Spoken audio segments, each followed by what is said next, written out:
Hey folks, my name is Adam and I like to make tiny nerdy things, and while Pokétober is drawing to a close, the spookiest day of Spooktober is fast approaching, so I wanted to go with a bang and combine the two to bring you what I'm calling Spooktober. Gotta spook 'em all.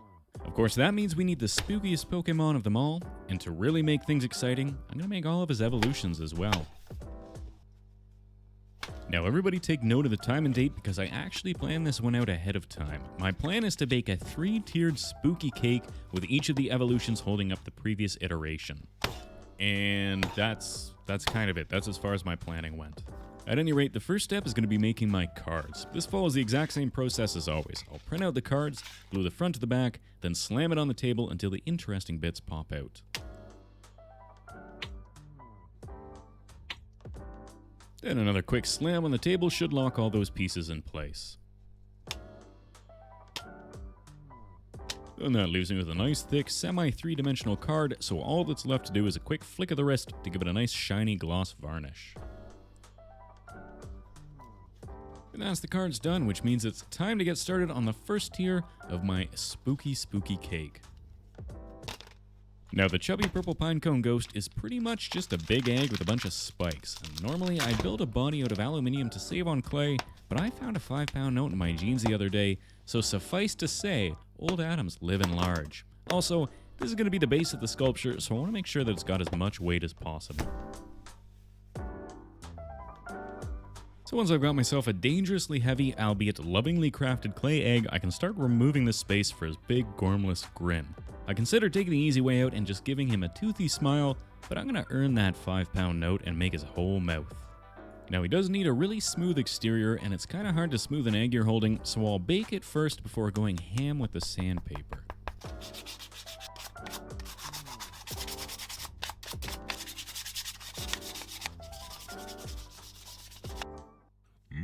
Smooth. To make the aforementioned teeth, I've coated his mouth in a thin layer of bacon bond, and I'll lay out a flat worm of clay that gets folded over on itself, and I cut out a couple of strips for the top and bottom teeth. I also made him a tongue, but decided against showing the video since it was incredibly phallic, and I don't want to get demonetized. The teeth get pressed into place, then cut down to size before a little work with the silicone shaper will, well, shape it, I guess.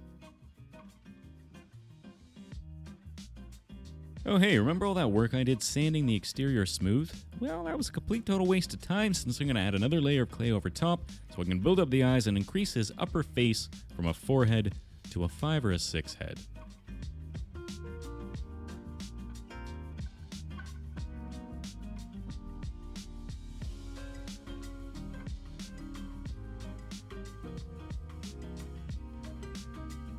And it's time to add the horns. Spikes? Ears? Pointy protrusions? I don't know. At any rate, they just kind of get smooshed into place. Then I can start adding the various spikes and adornments all through the top of his head as well down his back until we reach his tail.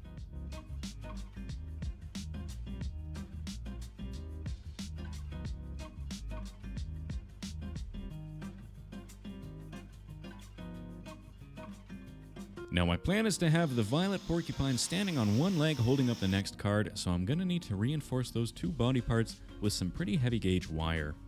Otherwise his arms and legs follow the rest of his style in that they are spiky protrusions sticking out of his body.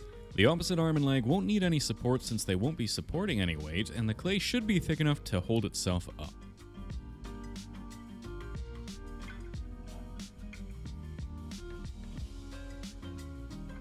To make his hands and feet, I just took a blob of clay and pinched a trio of adorable little blobby digits out to roughly the shape of fingers, then blended them in. Now he's got cankles and 4 wrists, so it's pretty much a straight line from foot to leg and hand to arm. I'm not going to bother making his right foot since that's where his body will be emerging from his spooky shadow fog stuff. In hindsight though, I should have made the wire longer so that I could better anchor it in place while I wait for the glue to dry. Again though, that's a problem for future Adam.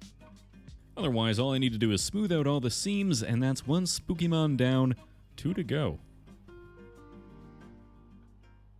Now, because I'm working my way backwards through the evolutions, I thought it would be easier to make my haunter by taking an already squished piece of clay and unsquishing it into a ball.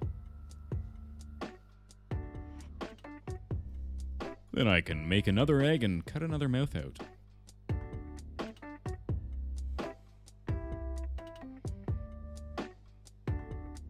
Now, unlike the purple porcupine, the floating bearded dragon head's teeth are actually a part of its face, so they need to be pinched and pulled out from the lips, rather than attached as a separate piece so there's no visible seam.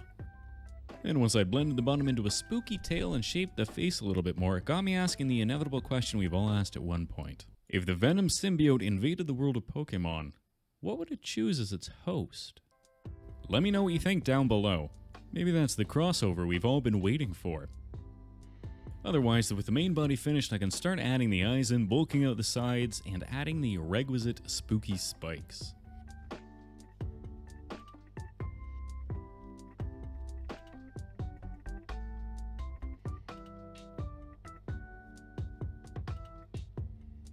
Now, Hunter's hands are a pretty important part of his look, and having them float is going to be tricky. Fortunately, though, I've got a plan that I think you'll appreciate. That's right, he's going to be holding the next card up. Kind of. I mean, I'm going to have to think of some way to actually support the card, but I should be able to stick the disembodied hands onto the card so it at least looks like he's holding it up. That's also a pretty good segue into the final devolution, the Smoky Possessed 8-Ball. Same as before, I'm going to start with the ball, but this time it hasn't quite evolved into an egg.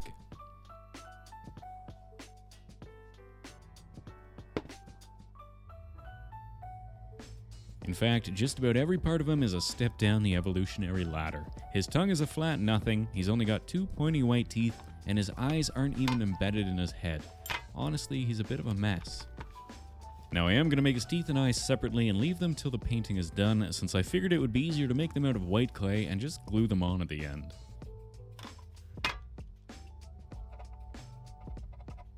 Now to make a smoky trail, I considered making it out of something like cotton balls, but I wanted to stick to the clay style, so I'm going to make it out of translucent clay. Now to give my clay a purple tint, I'm going to tint my clay purple. The important thing to remember with this clay is that it is translucent, not transparent, which means it will let some light through, but it's not even remotely clear.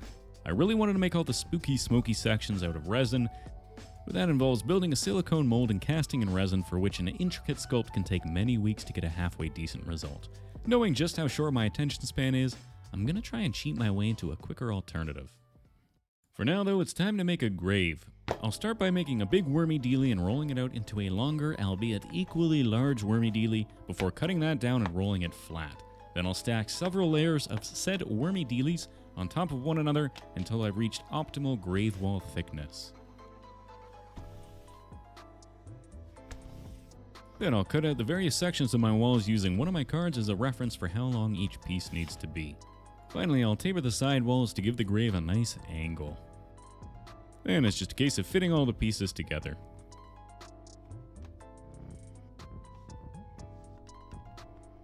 A little aluminium in the bottom will help fill the center out, and then I'll cover that in a thin layer of clay before rolling out a thick piece of clay and cutting it into a circle.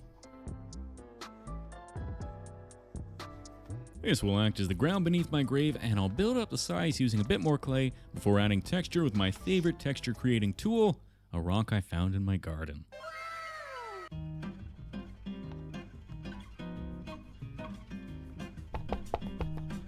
Then once the whole thing's gone into the oven, I can start tearing into it until it looks adequately spooky and old.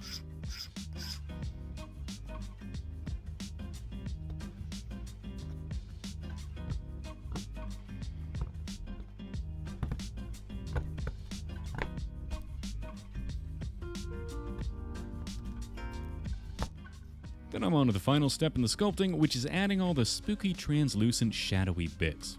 My plan is to make all the swirly clouds out of translucent clay, then cover it with silicone to make it look almost like it's spooky purple flames. And while I'm quite pleased with the end result, looking back on it, I wish that I'd started with a darker purple and worked my way up with some lighter colors instead. I was thinking that the fire is normally brighter in the center and darker towards the rims, but this is magical purple fire with a spiky aubergine holding up a snakehead with disembodied hands holding a black smoky gumball, so I could probably have erred on the side of looking a little bit cooler. Either way though, it's still pretty awesome, and you can see the difference between the uncured tinted clay and how much darker it gets once it's been cured in the oven. But with that finished, it's finally time to move on to the painting. Now this is all pretty straightforward. The dirt gets painted with brown until it looks like dirt, and the stony walls of the grave get painted, well, gray, but it's like a nice stone gray. Then everything gets hit with a dry brush. The browns get lighter brown highlights, and the grays get lighter gray highlights. It's pretty advanced stuff. Now, I know without having to release this video that someone will give me a hard time about my choice of painting.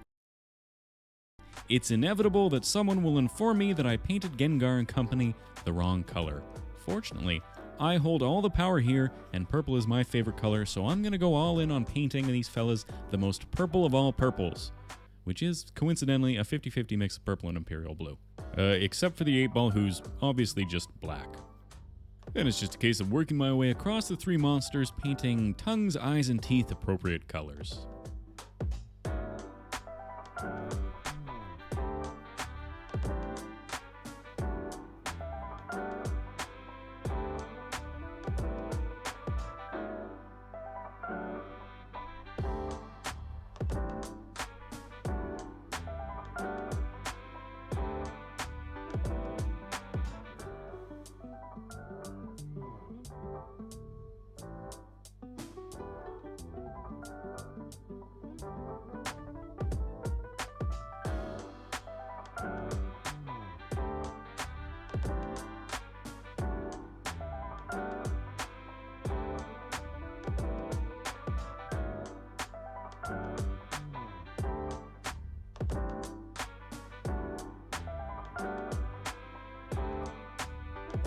And with the last eyeball painted and covered in resin, we're finally ready for assembly.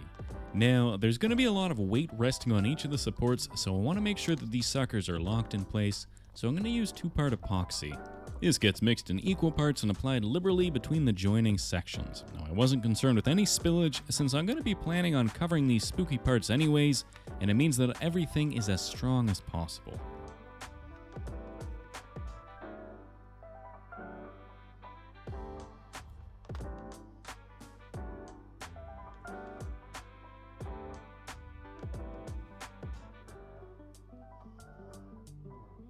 I also made each of the 3 cards separately so that I could glue them together later, hopefully saving time between the gluing. Now, because of the way that I made the Gengar spooky hand, the Haunter card actually slides into place and doesn't need to be glued. I want to pretend like this was intentional, it was more of a happy accident. And finally, a little bit more epoxy will connect the Haunter to the Gastly.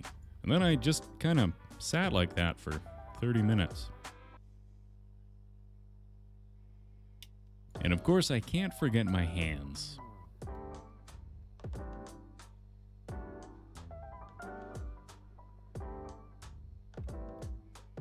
Now at this point, my smoky tendrils of purple flames look kind of like slimy tentacles, so it's time to fix that.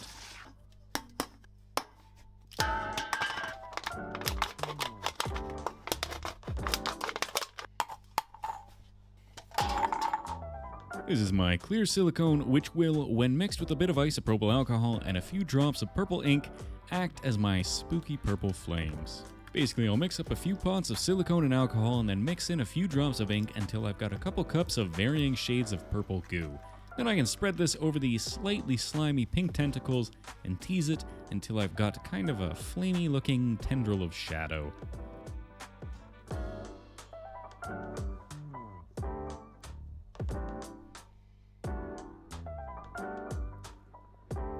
Finally, to bring a bit of the shine down and make the flames look a little less slimy, I'll give the entire model a coat of matte varnish. Now at this point I sat back and decided I needed something to bring the top section together, so I gave Haunter his patented sleepy murder tongue. But with that in place, we are finally onto the Glamour Shots.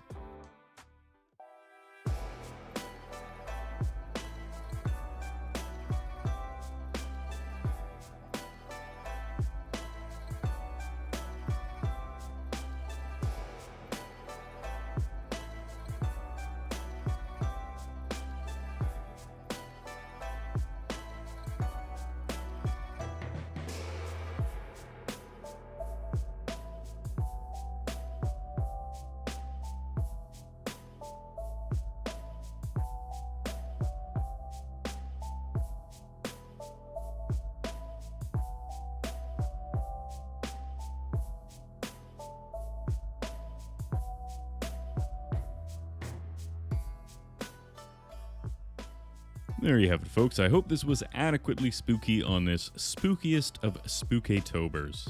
Let me know what you think down below. A thumbs up if you liked it, and make sure to subscribe if you want to see more. Of course, if you want to get into the nitty-gritty and see what I'm doing during the week, then head on over to Patreon, where for as little as whatever the hell you feel like, you can help contribute to the continuation of tiny nerdy things. Speaking of Patreon, I'd like to give a massive shout out to these absolute gems who are helping to keep this channel alive. Joe Chang, Joan, Logan Slogan, Tori Coleman, Bazord, Joel Schilling, Alex Graves, Meowanarchy, Jess Shergold X, Jefferson S, Bryce Clark, Callum Brains, Aaron Hall, Kelsey929, Kathleen Martin, Karina, Nipa, Ronan Feingold, Eric Uhink, Purple, and Jamie Brearley. You are the purple poltergeist porcupine holding up the floating haunter head that is this channel. Otherwise, we'll see you next time. Cheers.